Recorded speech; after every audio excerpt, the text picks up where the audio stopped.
I don't even know how to start this video.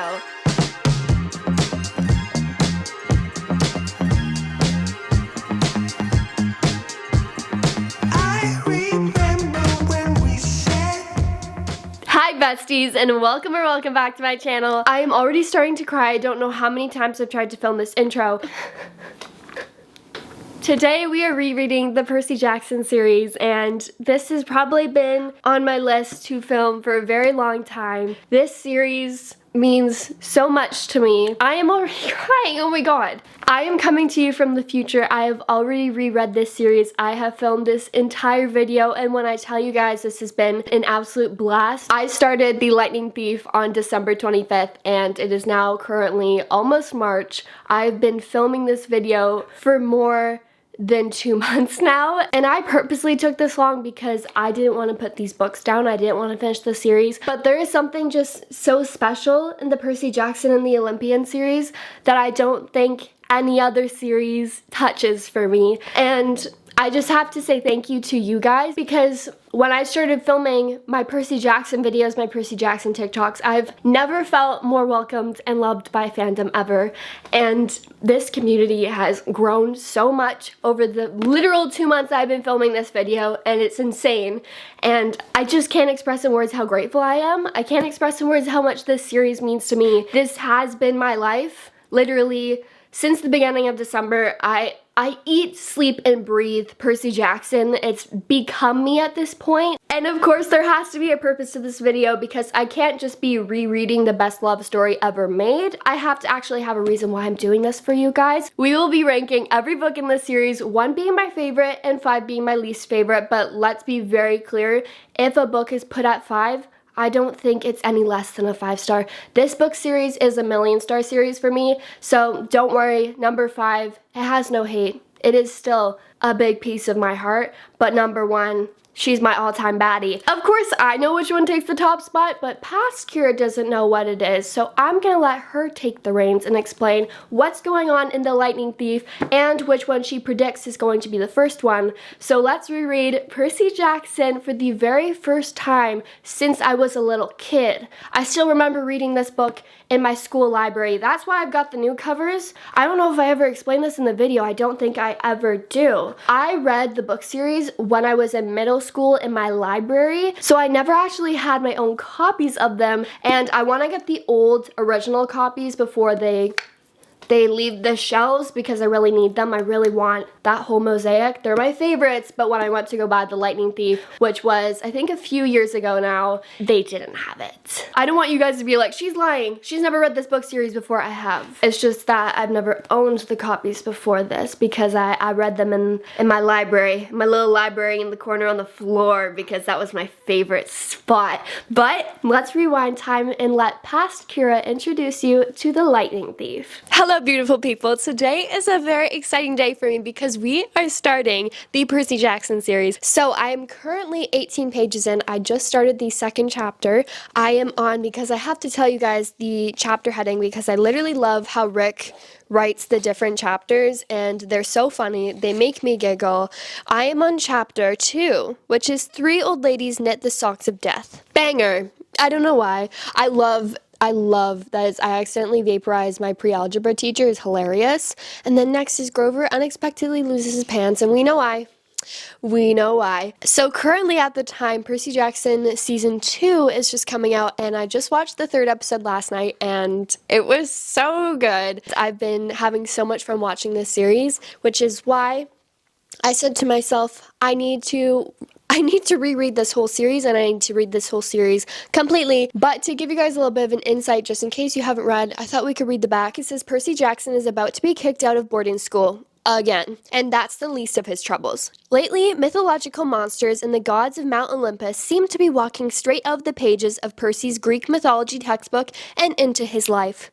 And worse, he's angered a few of them. Zeus's master lightning bolt has been stolen, and Percy is the prime suspect. Now Percy and his friends have just 10 days to find and return Zeus's stolen property and bring peace to a warring Mount Olympus. But to succeed in his quest, Percy will have to do more than just catch the true thief. He must come to to terms with his father who abandoned him, solve the riddle of the oracle which warns him of a betrayal by a friend, and unravel a treachery more powerful than the gods themselves. The Lightning Thief. I can't tell you how excited I am to get through this book, and when I say I'm excited to get through this book, I'm excited to just experience it all. I have a playlist on Spotify. It's not my playlist, I didn't make it, but I have a playlist ready to go, which are like Percy Jackson coded songs. And if it's one thing I have learned in the past week, I love reading books at night with a good playlist. Like, I do not touch my phone. I will skip through songs, but I'm not touching my phone. I'm going to use my headphones. I love my corded headphones. It just makes me feel like really cool girl aesthetic. And I need to sit in the dark and read it, but right now, because I have finished with my writing for the day, I just want to read Percy Jackson. I literally do. I am in my hoodie. I've got my slick back bun. I'm going to use all my time that I have before riding just to chill out and read Percy Jackson. So while we go through this video, not only will I be reading all of these books and rating them out of 5 Tritons, I will also be ranking all of the books and saying which one is my favorite from my most to least favorite at the end of the video to see which book in the series is my absolute favorite. I am so excited. I honestly have no idea which one it's going to be. For my idea of what I think it could be, my logical thinking says there's a possibility that is the last book. But then there's also a part of me that's like, there is a possibility that this, The Lightning Thief, or The Sea of Monsters is going to be my favorite because it makes me feel nostalgic. And I love when the kids are in camp, and I love when they're little, and I love getting to meet Tyson for the first time. So it's like, there's a couple of things that make me feel like both-sided. I don't know if it'll be more to the end of the series or if it'll be more to the beginning of the series. So I'm kind of unsure. It's pretty balanced on both sides. So I'm excited to see which one's my favorite, and I'm very curious to know which one was my least favorite. But without further ado, let's continue The Lightning Thief. I think we can get through a lot today, and honestly, the goal is to be reading The Sea of Monsters within the next 2 days, which means starting it on the weekend, and I think we can do it. I think it's not that hard of a challenge. Let's get this playlist going and start reading. Suddenly, the world I used to know, I see it differently. You woke me from a dream, now here's reality. Baby, baby, you are really hurting me. 'Cause every time you tell me I look good in bed, I'm doing fine, but nothing ever changes. And now I see, baby, you are hurting me. So my favorite thing about this book so far is Percy's narration. Percy is just so sassy. Like, Percy is my favorite man, and I love his attitude, and I think it really comes across on the page, and it gives the book this new life, and his narration never fails to make me laugh, and everything. It's just so fun, and I think, honestly, I'm excited to catch up with Sea of Monsters because since it is a few days until the next episode comes out, I don't think there's a way we could get to the point where we're caught up with the show, but I think we could be reading Sea of Monsters by the time the episode comes out, and I'm so excited. I know the Siren episode is the next one, and people have been saying episode 4 is the best one, and I think they might be right.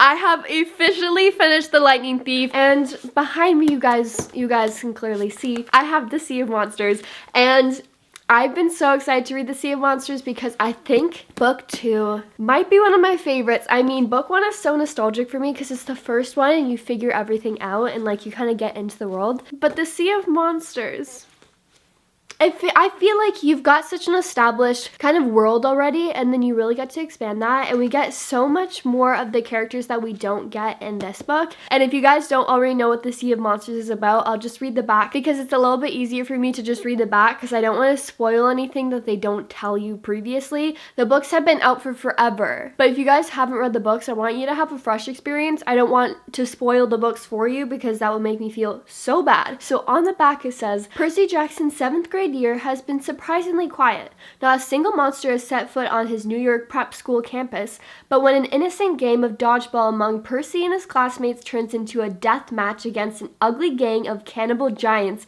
things get, well, ugly. And the unexpected arrival of his friend Annabeth brings more bad news. The magical border that protects Camp Half-Blood has been poisoned by a mysterious enemy. And unless an antidote is found, the only safe haven for demigods will be destroyed. And this fresh, funny, and wildly popular follow-up to The Lightning Thief, Percy and his friends must journey into the Sea of Monsters to save their camp. But first, Percy will discover a stunning new secret about his family, one that makes him question whether being claimed as Poseidon's son is an honor or simply a cruel joke. I'm gonna say something. I think I'm gonna say it because if you've watched the show, the books have been out for so long, so I feel like even though I'm trying to not spoil them, I feel like I need to say this because I feel like if you know anything about the show, you're gonna know.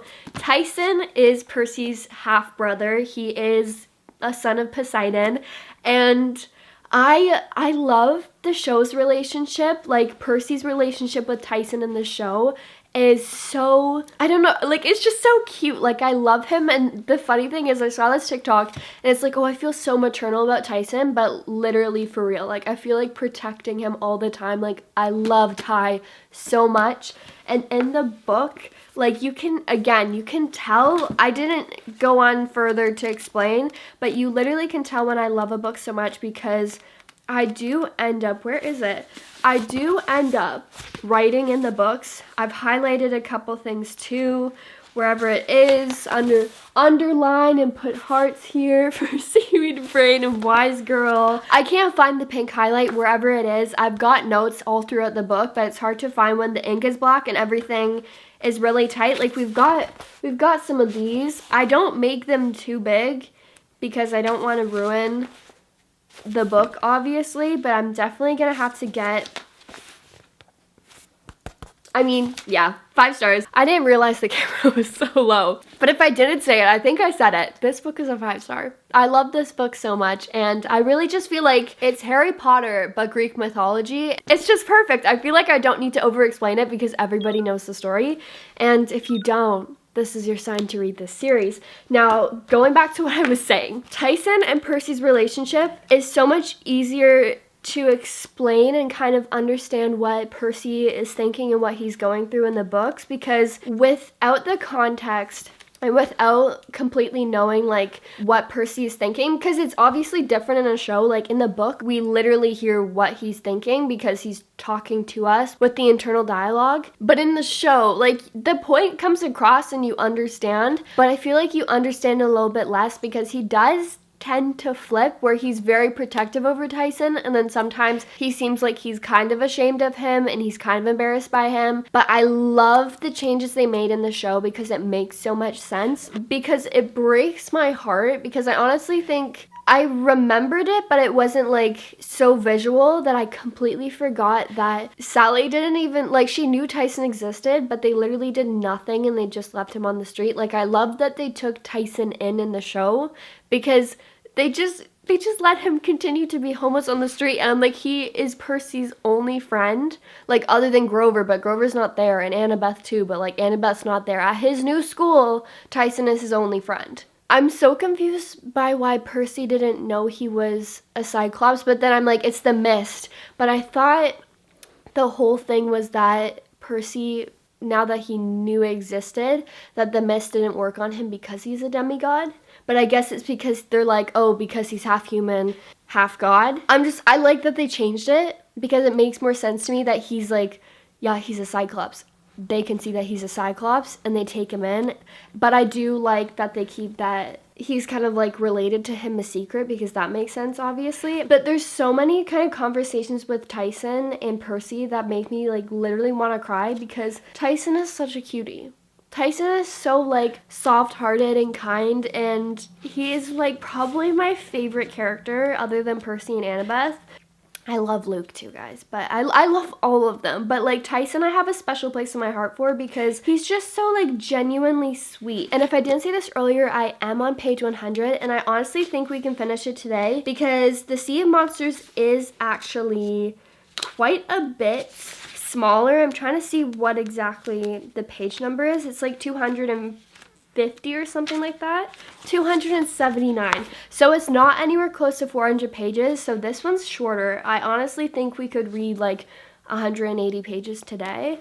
But I can't for the life of me find any of my little notes. That's not about Tyson, I don't think. Yes, it is.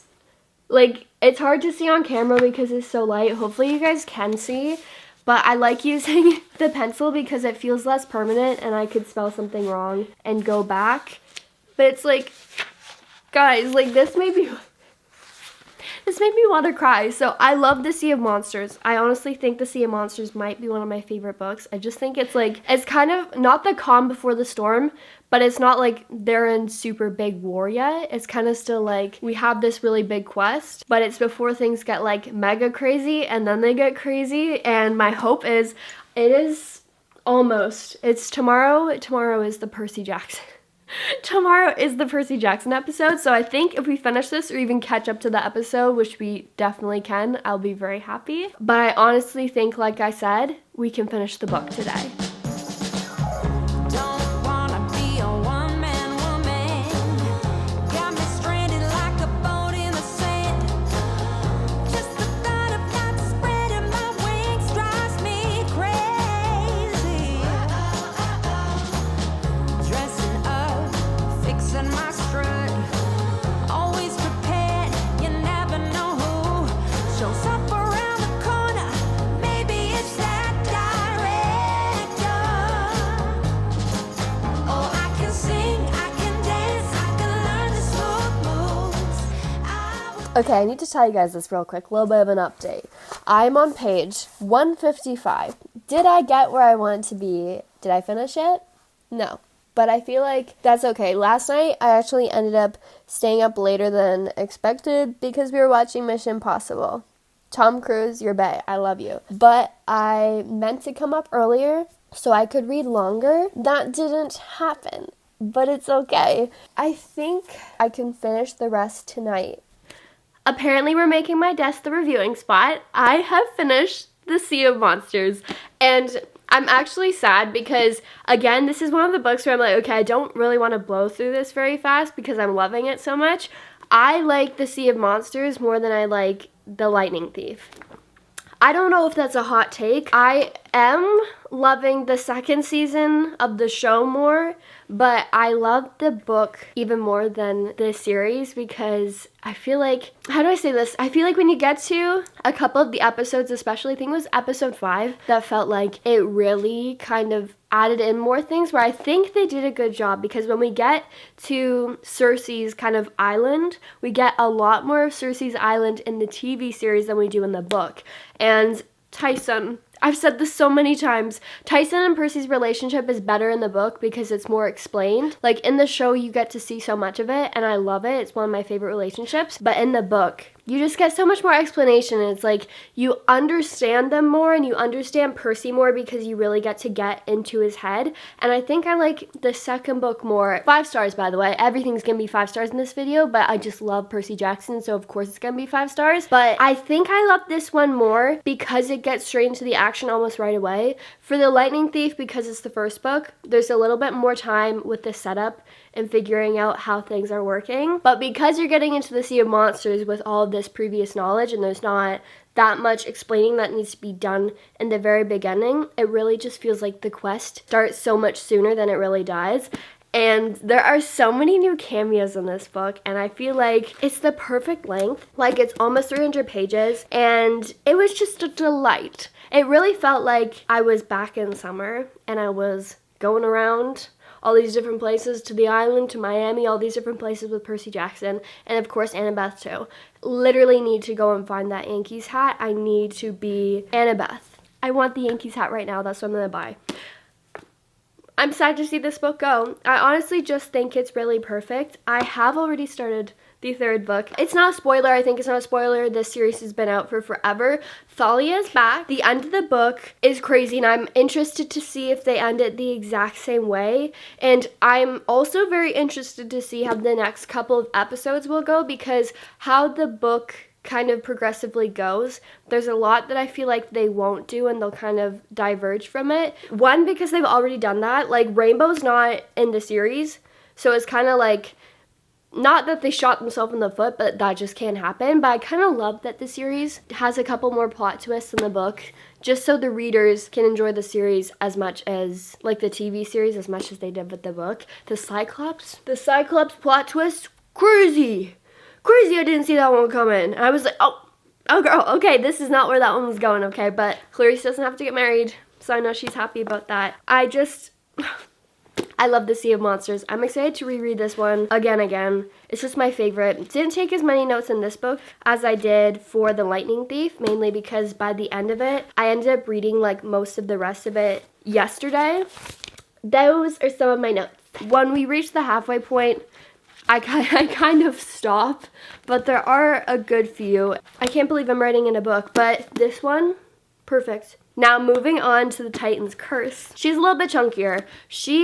There's always a little bit at the back of the book that's like a chunk that makes the book seem just a little bit bigger than it is. But 312 isn't bad. 312 is like, I can get this done in the next few days. I am currently on page 33, if not 33, I think it's 33, maybe 37, something like that. I can't find my bookmark. So my book has been sitting on my bed like this, and now I've closed it and I forget. No, it's 33. We are on page 33. I think the Titan's Curse is gonna be high up there. I feel like as you get further into a series, it's hard to not rank the later ones higher because you get more attached as you go on. So right now in the top spot we have the Sea of Monsters, because Sea of Monsters just for me is like perfect. It's like the perfect fun water adventure and I love it. I don't know why, it just feels like so summery to me, and that's what I wanted right now because I don't want it to be winter anymore. I need summer back. And then in the second place spot we have The Lightning Thief, of course, because that's the only book we've read in the series so far.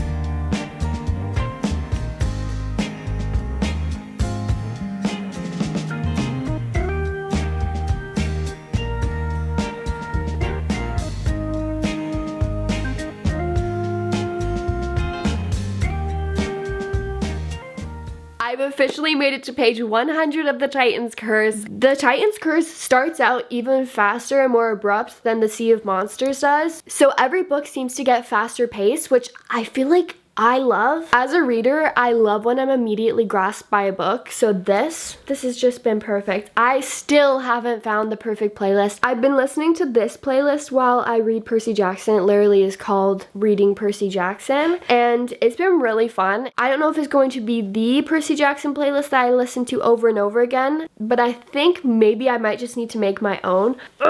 This book though, I'm really sad Annabeth isn't in this book as much because she gets kidnapped. So it's a lot of like yearning from Percy, which I love, but I want the yearning with them both there, if that makes sense. I just want them together, but book 4 is coming up when they have their first kiss, and I'm gonna lose my mind. Watching the show and reading the book and knowing that they have this much on-screen chemistry, and guys, please don't go they don't have chemistry. It hurts my heart when people are like they have no chemistry. I get it's your own opinion. I love them though. I think they're so great together, and I love the whole cast together too. Like, there's so much fun, and there was this edit, I literally can't remember what it was too, and it was literally perfect, and it was making me so sad because I'm like, one day it's gonna be all done and it's gonna be like Stranger Things all over for me, but like that is such a big, large portion of my childhood. Like, both things are so a part of my childhood and like they're my favorite, so I'll be so sad. But the progression over the last season of the Perciveth kind of like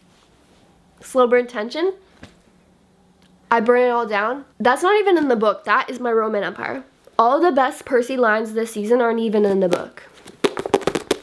They aren't even in this, not this one, but you know the other one, but the Sea of Monsters. Ugh. But this one I can't put down. I literally can't put the Titan's Curse down, but I've got Lego to do. I've been building the Avengers Tower. I know it's very hard to see. I've got an empty matcha cup over here, and I've got some reading to do, so I think it's gonna be the perfect night tonight.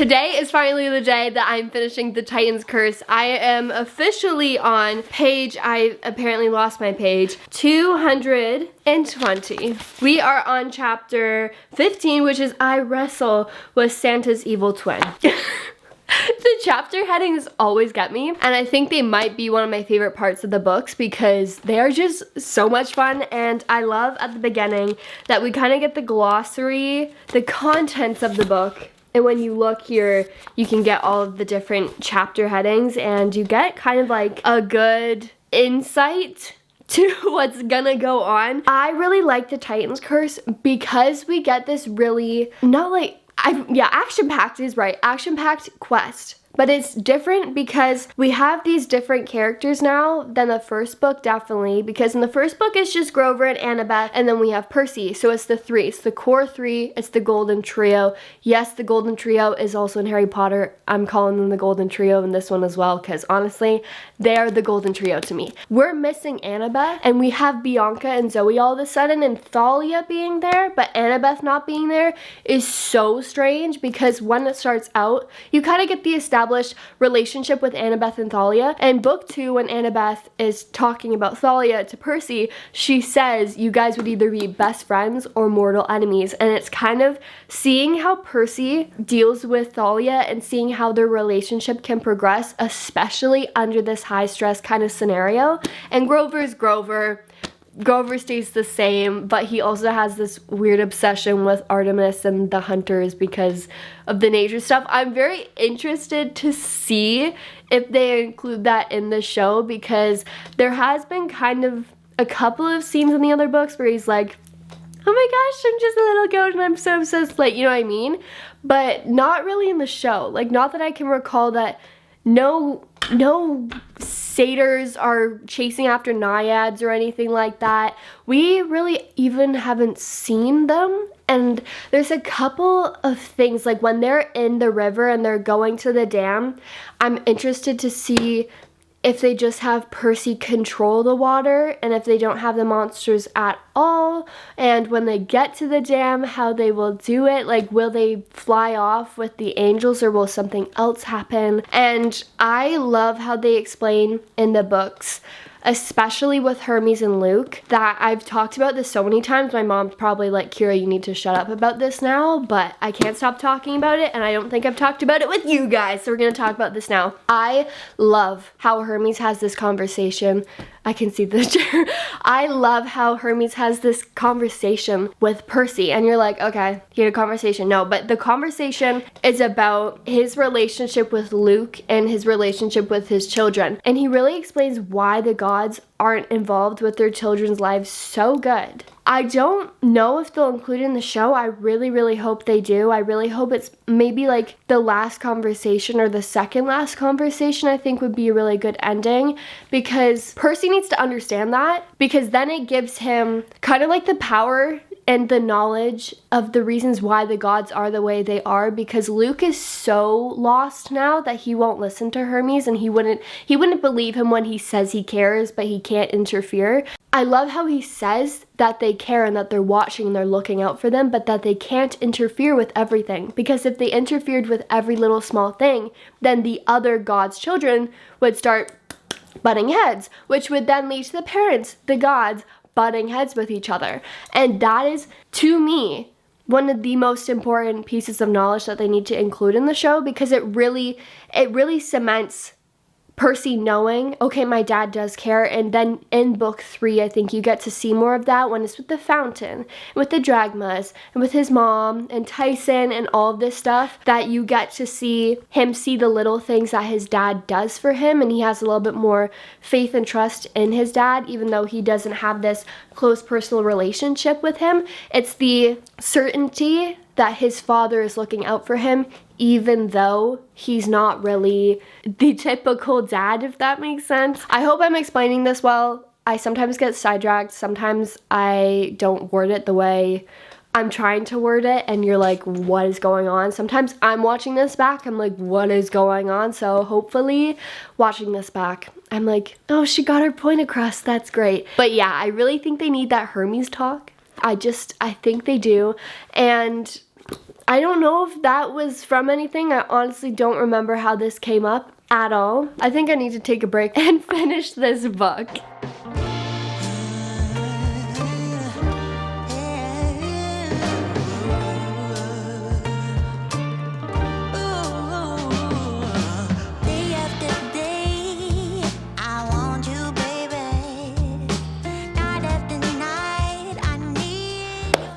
I have finished The Titan's Curse, and why am I already crying? What the heck? This isn't funny, girl. This is so embarrassing. I'm getting emotional because I'm like, oh my god. The fact that this feels like it's my first time reading it again because it's been so long is such a treat, because it really does feel like reading. Yes, I remember a lot of the stuff that goes on, but not knowing like every sentence by heart and not knowing exactly where each scene leads into is so much fun. And like I said, it really does feel like a brand new series, and thinking about the fact that if I wanted this experience again, I couldn't touch these books for like another 10 years breaks my heart. But talking about The Titan's Curse is so good, and Annabeth isn't in it, and that is one thing that feels so different. I talked about it before, like the gang is split up, and there's so many new characters, and it feels like kind of like a whole new thing, but also not a whole new thing. And the more I read it and the more I get into the world again, it just feels like home. And I was having this moment last night where I'm like opening the book and I was about to finish it. I had like maybe 10 pages left. And I'm like, what am I gonna do when I finish all of these books? Like when I'm done running through all of his Percy Jackson like Greek mythology books. Because these books feel like home. I'm not the person to take it for granted at all, because these books are so easy for me to read, and not like they're easy reading, but because I know the characters, because I know the world, because this series is just like my favorite on earth, it's so easy for me to pick up the book because it really just feels like I'm going back home. I'm getting emotional again. But it feels like I'm going back home. Like when I'm waiting for the fourth Wing book to come out. I was thinking about it yesterday. I'm like, the fact that I kind of want to just reread the entire series, because the further you get into the series, I'm literally gonna cry right now. The further you get into the series, like the more you get attached and the more you get to learn about the characters. And I think that is so powerful for a book series, because yes, I am a standalone girl. Like I love a good just standalone book that you read it, you meet the characters, and then they have their happy ending, or maybe they're not so happy ending, and then you say, thank you very much, I had fun, bye-bye. With these characters, they like go across so many books, and I think that's why Magnolia Parks sticks with me so much too. Like you get to learn about the characters so much, and you're with them for such a long period of time, and you really connect with them if you like the series. So now I'm terrified, but knowing that we've got a little bit of the slow burn Percabeth moments in this book, like the dance scene, seeing that on camera is gonna make me cry. I'm gonna lose my mind. Percy's gonna lose his mind in season 3. I'm scared for that boy, because I don't know if he's gonna make it. Of course, this book is a 5-star. I told you guys this. Every single book in the series is gonna be a 5-star. I don't know if The Titan's Curse is gonna take top place. I think The Sea of Monsters has to stay above it. But then I think about it, and then I'm like, I don't know. Because The Titan's Curse, I love this so much, but then Annabeth wasn't in the book, which makes it feel really weird. But then I'm like, I really, really, really, really love these moments. And just the ending itself, I think, tops the ending in The Sea of Monsters. Like I think it has to top it. Even though Annabeth isn't there, and it hurts my soul to say, hey Annabeth, you know you're not in this book. I don't care, it's my favorite. That makes my soul hurt a little bit. But I think this book has to take the cake right now. It's gonna take the top spot. The Sea of Monsters is being bumped down to number 2, which is still a great place to be. Now the one question, next question. Will the Battle of the Labyrinth take the top spot next? Now it's time to read the back of book number 4. Percy Jackson isn't expecting freshman orientation to be any fun, but when a mysterious mortal acquaintance appears on campus followed by demon cheerleaders, things move quickly from bad to worse. Rachel, I know that you. I don't even need to like think about it for a second. In this fourth installment of the blockbuster series, time is running out as war between the Olympians and the evil Titan Lord Cronus draws near. Even the safe haven of Camp Half-Blood grows more vulnerable by the minute as Cronus' army prepares to invade its once impenetrable borders. To stop the invasion, Percy and his demigod friends must set out on a quest through the Labyrinth, a sprawling underground world with stunning surprises at every turn. I'm very interested to see what I remember, what I've forgotten, how this will withstand against the last 3 books, because going back to back to back, I remember everything really well now. So it's very clear which one I like more. Obviously, I had a little bit of trouble figuring out if I liked the Titan's Curse or if I liked the Sea of Monsters more, but that's because Annabeth wasn't in it, and I felt really bad that I didn't like the one with her in it more.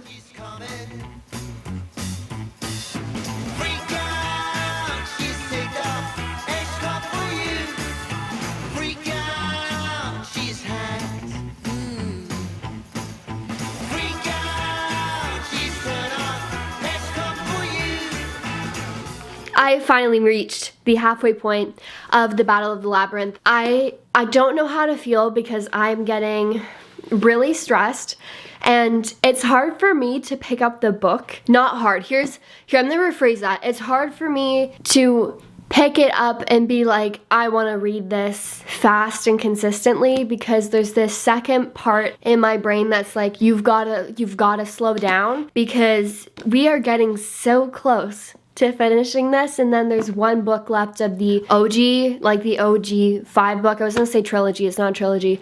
The OG series, and then we're moving on to the Heroes of Olympus. Now I keep getting emotional in this video, and I think it's because I love this series so freaking much. But this is like one of my favorite series of all time, and the fandom is so great, and I've gotten to connect with a lot of people because of this series as well, and you guys watching my videos because of Percy Jackson is insane, and I love this series. I love the books, I love the TV show, I love the movies, as crazy as they are, and I don't want this one to end. And I feel like it's because I know what happens at book 5 that I'm like, okay, we've got to soak it up, we've got to soak it in, don't blow through them so fast. I love getting to have the OG trio back, and I love getting to have Tyson with the OG trio, and having a lot more Percabeth moments in this book is crazy. I just find this so funny, but Percy Jackson all of a sudden just gets like this rom-com, not even rom-com, it's more like this burst of romantic interest in the book, and I'm like, because I'm like, we go from basically zero, yes I know Annabeth, but Percy is so unaware to it at first that it's like, it's kind of like she's not even a love interest, and then we have Calypso, and then we have Rachel, and then all of a sudden, like, Percabeth is heightened. When they get paired up and she's fixing his armor, I screamed because I just think it's so cute, and I can just picture Walker and Leah doing it, and I hope they include this when it comes to being the season number 4. Today, I am going to try and read a big chunk of the book. It is hard to read when I am writing another book series and when I'm trying to edit my book to get it published, and then I have school, and then I have other activities, and I have appointments, and I'm trying to film, and all these different things. So sometimes I'm busier than other times, and this is one of those kind of months. I only got 3 books done in January, but that is better than what I did last month. So honestly, I'm not complaining. I'm so excited to start February though with Percy Jackson still. I'm hyperventilating. I'm so stressed out. I've actually been reading a Percy Jackson fanfic instead of picking up the book. 1, because it's easier to read on my iPad, but 2, because I'm like so stressed for Luke. So I'm reading a Luke fanfic instead, because why not?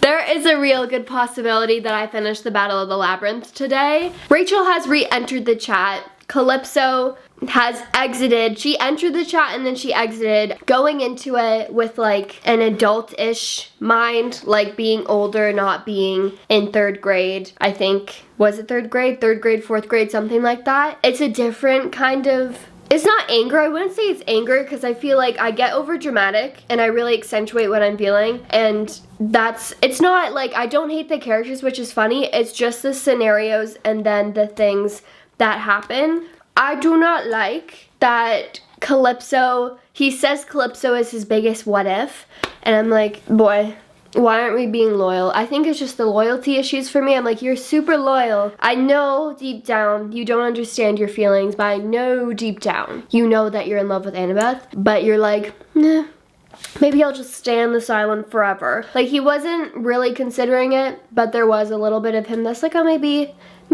But there is a big difference, I feel like, from show Percy and book Percy. And in the show, I have lots of thoughts on what I think they should and shouldn't do, especially since they removed some things and changed some things up. I have some thoughts. I would talk about it for hours, but I'm not going to waste my time. I want to continue. They are getting in deep with the Labyrinth. I know what's coming up. I'm a little bit scared. I think I'm gonna cry. I know I'm gonna cry because when I started this book I was crying because there's some foreshadowing in it, and I'm like, oh no, don't do this to me. Don't do this to me. But we have to continue reading because, I mean, I love this book, so I want to continue reading it, but I'm actually like scared for my mental health.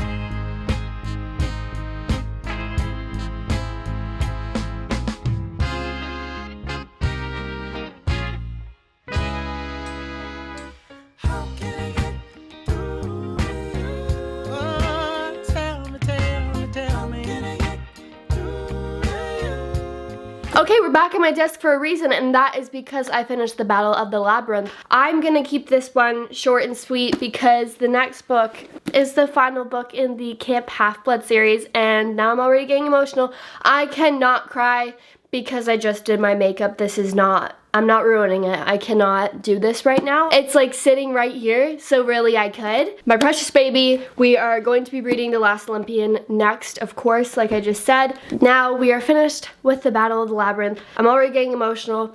This book it's a roller coaster for me, and I sobbed and cried like a baby multiple times. I was crying at the beginning because of many reasons. One, because Luke. I was just depressed because there's a lot of foreshadowing to some of that stuff, and I was trying not to like sob, and then the more I was like, no, I'm not gonna cry, I cried more when I was telling myself not to cry. The whole plot of this book is just so good, and of course, like I said earlier in the video, I feel like the further you get into the series, the more you learn about the characters, the more you care about them, and the more attached you get to them, and these are my babies. These are my precious babies, and I'm really excited to see what they do with this one for the show. It's very chaotic. I feel like it's very chaotic for a book. I think it's going to be very interesting and difficult for them to accurately like get this right in the show,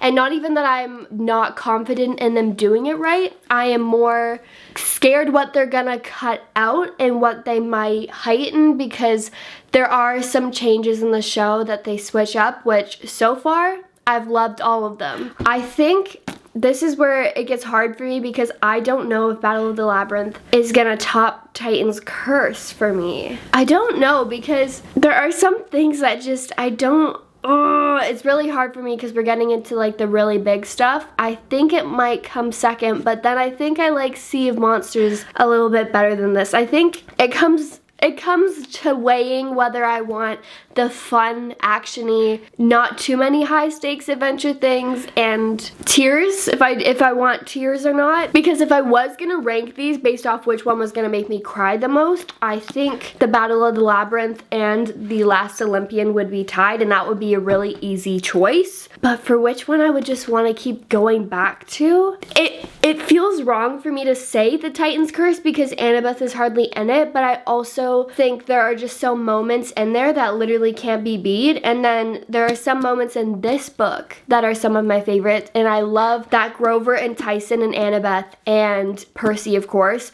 are all together in the Labyrinth, and there's just so many different things that go on, and them finding the coffin, Percy finding the coffin, and what comes from that afterwards, like, makes me sob. It really does make me cry. And I don't know. I want to say this one, but I think the Titan's Curse is gonna have to be my favorite because the yearning. And then Atlas. It's Atlas scene that makes me, yeah, I think I have to keep Titan's Curse in number 1, and then we will slide the Battle of the Labyrinth into the number 2 slot. I am very surprised. I honestly thought this one was gonna top it, but I don't think for me, the Titan's Curse means something different to me, and it has a special place in my heart, and I don't think it can be beat. I feel like it's just the perfect kind of balance for everything going on, and I love it so much. And if I was gonna reread one book in the series again, I think it would be The Titan's Curse. Now we're moving on to The Last Olympian. I'm scared. I feel like this needs no introduction, and it's the last book of the series, and then we're moving on to Heroes of Olympus, but this is like the last book with just Percy's point of view. This is the big moment. This is the big finale, and as much as I'm scared, I am so ready. I can't let you go, baby. I just wanna tell you that. No, no, no, no. Yeah. All of my friends say, girl, you better take care. 'Cause that man is trouble, you best beware. And though deep down, I know I might be headed for teardrops. Now that you got me started, I just can't stop. No, no. 'Cause I love you, baby. I can't let you go, baby. I gotta tell you that I won't. I've been looking for love so true. When I was down and out, along came you. Though you might be a liar. I just can't quit. Just can't quit you now 'cause I love you. Yes, I do. I can't let you go, baby. I can't let you go, baby. 'Cause I love. Hi guys. We have 50 pages left of The Last Olympian. I am on page 333. Angel number. Doesn't feel like an angel number right now because I know when I turn the page what line is gonna be there, and I'm already crying just thinking about it, and this is not, we're not doing well. I'm not doing well. Okay. I guess the only thing to do is go on. I really don't want to because I don't want this series to be done. I don't want my reread to be over because I really want to reread it again, and I know I can't because I've got this huge TBR, but we must go on. I am so ill, oh my god. I'm like thinking about having to see this on camera, and like just the pages and like the page, freaking words on a page is doing this to me. Why? Porque mi amor, why did you We can be done now. Would like just be over. Like not over, but like please. How about we go back to the beginning because I don't need any more of this. Hi guys. I'm already crying. One, why not? Because I guess that's the trend for this video. And two, it's because I finally have to review this book. I mean, it's not a shocker. It's a 5-star. We already knew this. I already know this because going in, I've already read these books. I know what to expect. But I've been putting off this review for like quite a while. It's actually been about 2.5 weeks since I read the last pages of The Last Olympian, and I have so many things to say, and I also don't want to say too much because I know these books have been out for like 2 decades now basically. If you haven't read these books yet, please go and pick these up because they will be the best things you have ever read in your entire life. And Rick Riordan is the best, and I love everything he writes, and I will continue to read everything that he writes too. And The Last Olympian is the hardest book for me to read because I literally start crying like at the first page. 1, because I know it's coming to an end, and 2, because I know what is coming at the end and what's happening to my favorite character and what's happening to some very short-lived favorite characters and all of the stuff that happens, and there's like little tiny fragments inside of these pages that are just like one little tiny liners, and Rick kind of slips them in and I start bawling. Like I just lose it, and yeah, I don't even know what to say. Like, this is the best book. It's hard for me now because I don't even know if this is my favorite book or if The Titan's Curse is still my favorite book, because I'm like, The Titan's Curse means so much to me. Like, that's my baby girl. The devastating, like, heartbreak, but I also know she's the sweet spot because it's like right in the middle. So I've kind of already been reading the other two books, and then I've still got the two to come. And yeah, there's really, really sad moments in that book, but also some of my favorite characters are introduced, and they also, they depart, but they are also introduced. And the vibes are just there, and I feel like it's the perfect length. Everything about it, like, there's so much. I feel like this is really when you get into the lore of Percy Jackson too. Like, Rick really starts to build this world, and we get to meet new people, like I said, and their stories that we get to hear about, and we get to learn more about the gods, and there are just so many things going on in the Titan's Curse. But then The Last Olympian is also like the best book. So I don't know, because if I want like a good cry, The Last Olympian, hence why I'm basically crying right now. If I want to sob like a baby, this is the book I want to go to. But if I want to have like that kind of like fun, but also a bit of an emotional roller coaster, then The Titan's Curse is where I want to go. I'm not sure. The hardest thing for me is putting this series down, which is why I'm literally embarrassing myself by crying on camera and filming it and knowing and watching myself cry right now. I literally can see it in the viewfinder, and that's embarrassing. I wish this book was 1,000 pages long because I could sit and read it forever.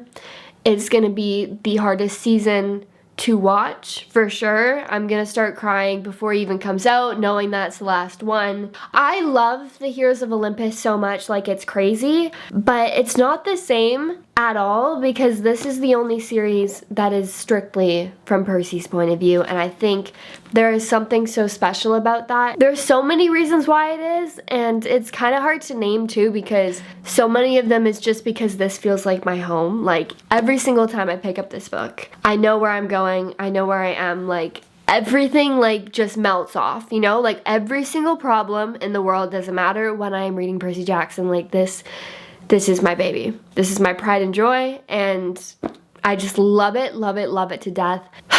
I don't know if there's anything more I can say.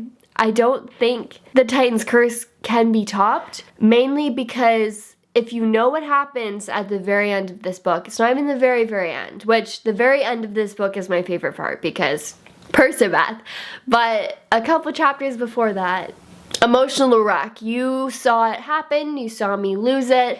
That's why, as much as I want to say The Last Olympian is my favorite, it will get an honorary top spot. With a little sprinkling of warning that if you pick up this book, you are going to absolutely lose it. But to continue, because she has held the spot for so long, I am going to give it to The Titan's Curse, my favorite of faves. She is my girl. I know it's heartbreaking. There is so much stuff that goes on that literally just like crushes my soul. But she's also my favorite, and you know what? Damn it. I just love it so damn much because I just really am craving some damn french fries, and I think I need to go to the damn store, and I think I made a damn matcha, but damn it if I don't say that The Titan's Curse is the best book. So congratulations to The Titan's Curse. You get the top spot. And with that, this video is coming to an end. I do not want to say goodbye because I will see you guys in another video. If you want me to reread this series again, one comment will be enough and we will redo this video with a different purpose next time. I love this series to absolute pieces. It has my whole heart. Thank you so much for watching. Keep slaying. I love you so much, and bye-bye.